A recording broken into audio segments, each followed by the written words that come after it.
Gentleman na may pagka Disney princess at subuan dito sa may Kamhay. Grabe na talaga yan. Si ate tamang antay sa kanyang kasama. At ito yung ganda-ganda ng outfit mo. Tas tamang palamig lang kayo. Tamang kending-kending ka pa. Viral ka ngayon. Dito mo lang makikita sa Kamhay. My life as a stupid photographer. Kaya tara samahan nyo ako. Kamhay tayo. And dito na natin sa Kamhay. Kaya ayun. Sana totoo yung sinasabi talaga ni Hansel.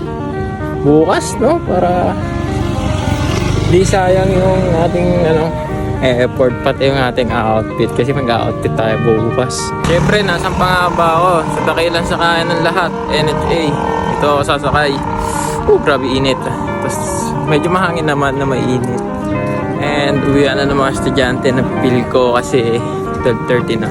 Dito tamang video na lang din ako kasi may nakasabay ako lalaki dyan, hindi ko siya kilala pero nakasabay siya at sobrang dikit niya sa akin kaya nag-video para syempre lubayan niya ako and para sa na rin sa kaligtasan ko ba mamaya kung anong gawin niya, diba? At least naka-vlog na siya. And then dito may naispatan ako dito guys, dito talaga nakakaingit and nagsusubuan. Tapos si kuya parang ganyan lang ako, tamang hanap lang talaga sa magsusubo sa akin. So ayun, tamang snipe na naman ako dito sa mga papasok na estudyante.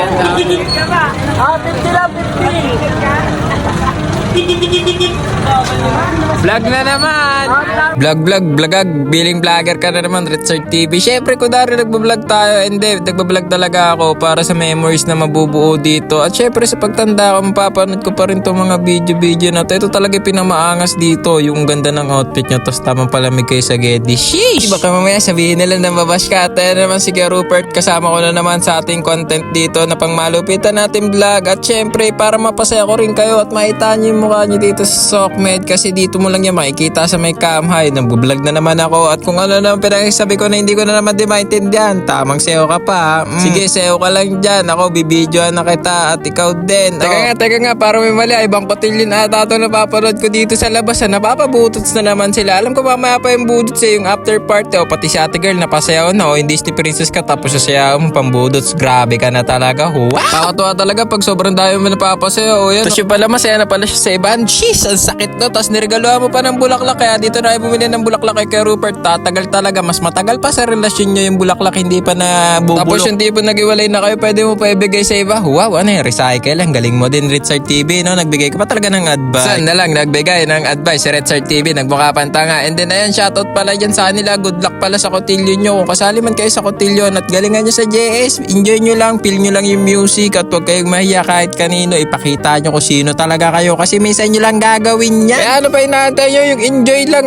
pero iwasan nyo yung gumawa ng masamang bagay sa loob kasi syempre ibang enjoy naman na yun. Dapat yung enjoy na mabuti pa din kayo, mabuti yung kalooban nyo, ganun. Hindi yung kung ano ginagawa nyo, yung mababad shot talaga kayo dyan. Baka may last day kayo dyan. Ang ganda naman na ito, Civic na to, puting-puti. Ayan yung may Disney princess na laman sa loob. Laman sa loob, di ba sa kayo? Wow, ang galing ko talaga. Minsan na naman, magkamali pa. Tingnan nyo, ang ganda talaga guys. Tas ang pogi pa nung kanyang escort.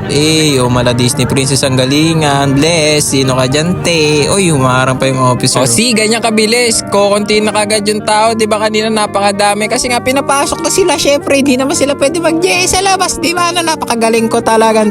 Dito ng JS dito sa Kamhay. And then, sinubukan ulit natin magpaalam. Di na naman tayo pinihagan. Di ba, Noya? May nagmura pa. Tamang na naman ako. Tamang meet na naman doon sa mga sinabi ko kanina. Voice over mo lala. Yun, buti na lang short clip lang yung kinat ko na yun. At dito nawa na ako sa mga estudyante kasi ba naman yung kasama niya yung bahay yung mag-JS doon iniwan yung invitation. Nabahan ka na ba? Isipin mo kasi yung kaklase mo nga tayo eh. Out pala doon sa bahay ng klase niya, doon sa klase niya. Kasi ba naman, ba't mo doon iniwan yung ticket mo? Tuloy, di kagad-agad kayo mapasok. Kanina pa kayo antay sa labas. Buti na lang mabait yung nanay ng estudyante at sinamahan ka, tinatid ka pa sa inyo para kunin. Sana may natutunan kayo. Bye-bye!